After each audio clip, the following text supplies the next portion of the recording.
Sekali suaminya mau melakukan kesalahan, langsung keluar dari mulutnya, ceraikan aku. Seumur hidup aku jadi istrimu, gak pernah sekalipun aku kau bikin seneng. Habis kebaikan suaminya 30 tahun hilang.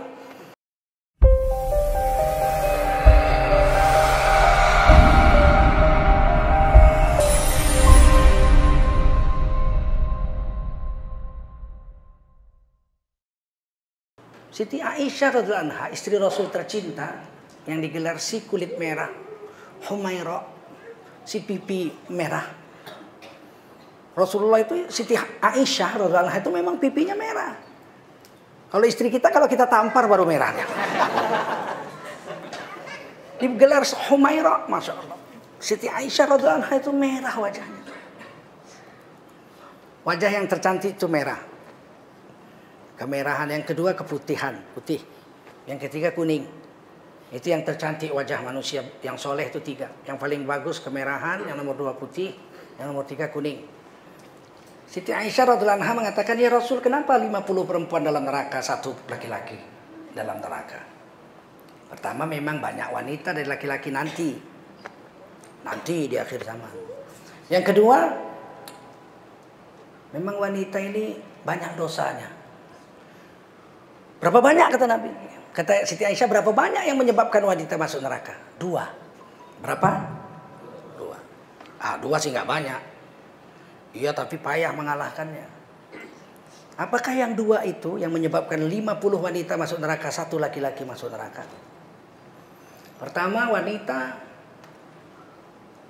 tidak pandai bersyukur kepada suami.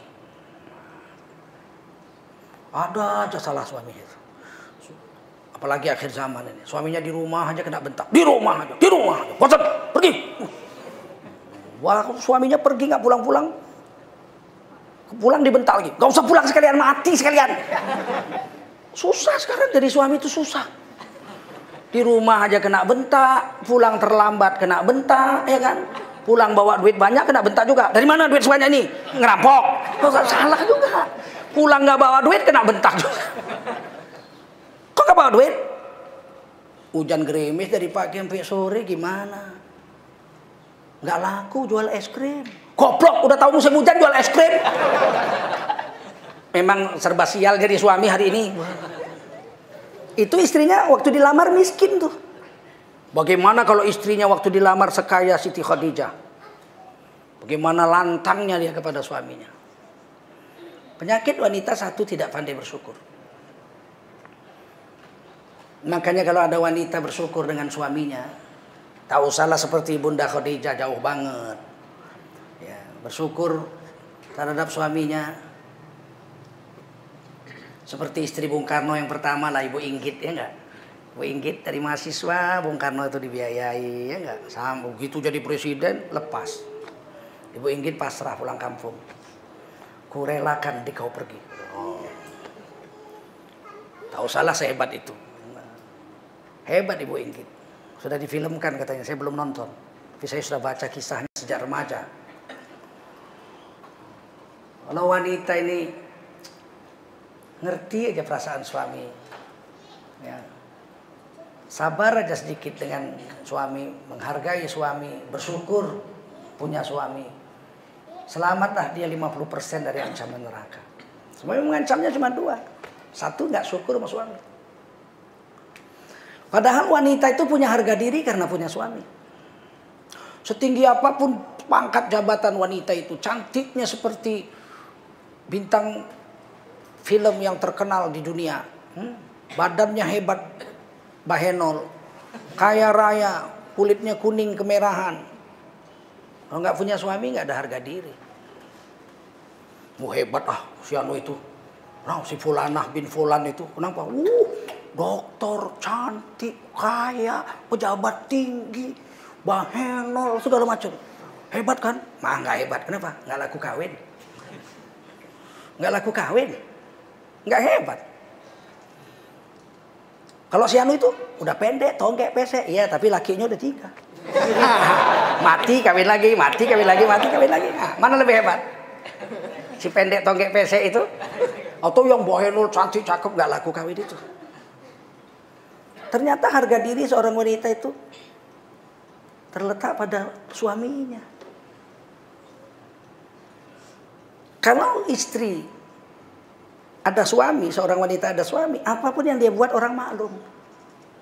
Tapi kalau dia nggak punya suami, janda kita bilang, meninggal suaminya, janda. Saya merasakan ada tetangga saya janda cantik, apapun dibuatnya salah.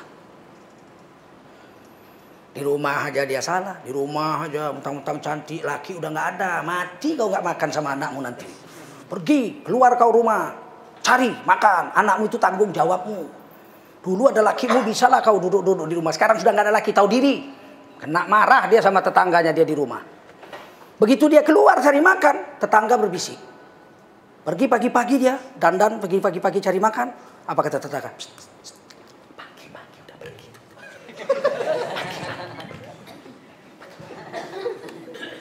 Nah, coba. Pagi-pagi udah pergi, belum terbit matahari udah pergi. Apa kerjanya itu? Apa? Nggak pergi salah, pergi salah. Pergi pagi dibisikin orang. Pergi siang, tetangga bisik juga. Siang. Panas menjepret. Ngapain itu ya? Salah juga. Pergi sore, salah juga. Menjelang maghrib pergi. Jangan-jangan ke perumpung. Salah juga. Apalagi pergi malam. Jam 10 pergi. Jam 10 pergi. Ngapain? Mana ada ya kantor jam 10 buka ya? Alah kasihannya wanita ini. Pulang malam. Jam 2 malam pulang. 3 kali dia bikin pulang jam 2 malam. RT RW rapat. Telah cercoreng arang di RT kita. Pulang malam setiap hari. Ada apa? Panggil sini. Di sidang. Apalagi pulang pagi. Seorang wanita nggak punya suami, janda, dia pulang pagi. Bayangkan bagaimana penderitaan seorang wanita nggak punya suami. Begitu dia pergi, tetangganya nyanyi. Baru sebulan si dia ditinggalkan, nggak punya suami, rasanya kesepian. Nyanyi tetangganya coba. Oleh karena itu saya ingin ingatkan semua perempuan yang dengar ceramah ini. Syukurilah nikmat Allah yang paling besar kepadamu. Kamu punya suami. Hunna libasul lakum wa antum libasul lahun. Kamu adalah pakaian suamimu dan suamimu adalah pakaianmu. Kalau sudah punya suami, pelihara suami baik-baik. Dicuci baju itu baik-baik, bersih-bersih, harum-harum.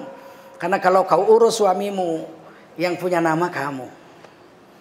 Kalau kita punya baju ini harum, bersih, rapi, necis. Yang dipuji orang bukan bajunya. Baju bukan. Yang dipuji orang orangnya. Memang bapak kalau kemana-mana necis. Udah badan keker, necis lagi. Kalau si Polan udah kurus, aduh. Pakaian itu membuat kita dipuji. Suami itu membuat wanita terpuji. Kita pun punya istri, kalau kita urus baik-baik, yang terpuji kita. Kalau wanita lewat pakai cadar, sopan santun, rapi, orang akan katakan, siapalah suaminya ya. Dikit-dikit astagfirullah, dikit-dikit zikir, dikit-dikit nangis, dikit-dikit baca Quran, dikit-dikit sedekah. Siapa suaminya itu? Suaminya yang ditunjuk orang. Tapi kalau wanita keluar rumah, robek dada, robek paha, robek perut, udel bodong diketokno. Orang kampung bilang, "Iki bojone sapa?" Istrinya siapa? Ini yang kena suaminya juga. Saya mau ingatkan ibu-ibu, saudara-saudariku. Syukurilah nikmat paling besar yang diberikan Allah kepadamu, yaitu seorang suami. Harga dirimu tinggi ketika kau punya suami. Orang kalau ada suaminya, biarpun miskin, orang masih mau bertamu, datang, berkunjung, bertukar pikiran ke rumah kita. Begitu suami kita wafat, janda, biar kita kaya raya, orang akan satu-satu melarikan diri. Kita akan ditinggalkan, orang tidak akan merasa manfaat apa-apa. berdiskusi dengan seorang janda, apalagi janda miskin. Maka Rasulullah katakan, nikmat yang paling besar itu punya suami. Suami itu pemimpinmu, ar-rijalu qawwamuna 'alan nisa. Bagaimana pasukan nggak punya pemimpin? Kocar kacir. Rumah tangga nggak punya pemimpin, kocar kacir.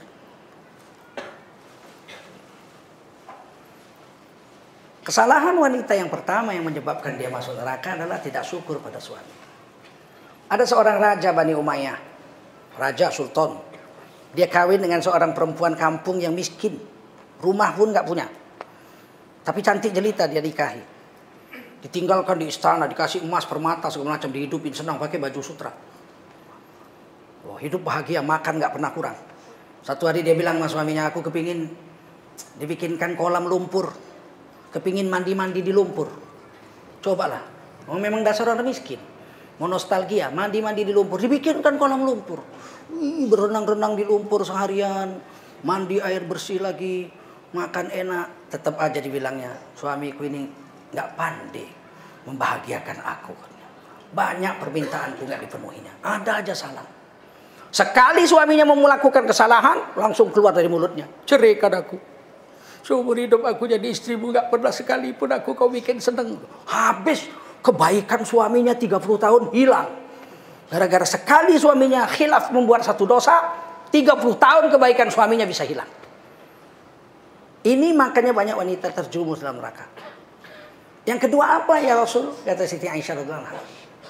Yang kedua, kelemahan wanita adalah suka membuka auratnya. Hobi wanita adalah menunjukkan auratnya kepada laki-laki. Kalau bahasa Arabnya tabarruj. Kalau bahasa Inggrisnya aesthetics. Nah, jadi bahasa Inggris itu lebih halus. Aesthetics. Wanita memiliki nilai estetika. Begitu saya belajar psikologi dulu. Wanita memiliki nilai estetika, nilai indah. Apa nilai estetika itu? Apa yang bagus pada dirinya, dia kepingin seluruh dunia melihatnya. Itu nilai estetika. Kalau laki-laki nggak berapa itu. Walaupun laki-laki itu ganteng, kalau ada orang lihat dia gitu, dilihatnya gitu kan. Oh, ngelihat saya nih. Wajar, saya kan ganteng. Terus lihat lagi. Ya, lihat juga masih. Dia lihat lagi. Ya, masih lihat juga. Yang keempat, apa lihat-lihat? Nggak senang laki-laki, nggak. Laki-laki tidak punya nilai estetik. Ada pun kecil. Maka kalau ada laki-laki suka, bencong itu.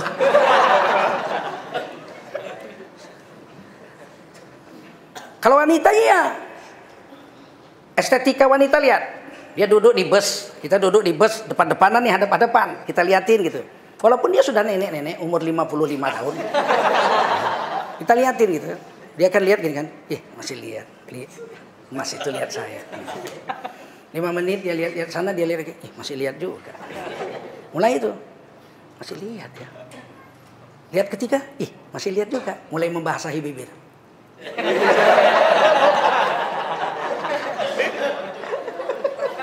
Biar udah nenek-nenek.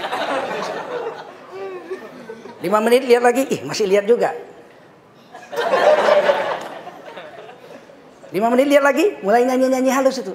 Aku masih seperti yang dulu. Nah, saya belajar psikologi, jadi saya tahu juga. Begitu wanita itu menyebabkan wanita banyak masuk neraka karena itu.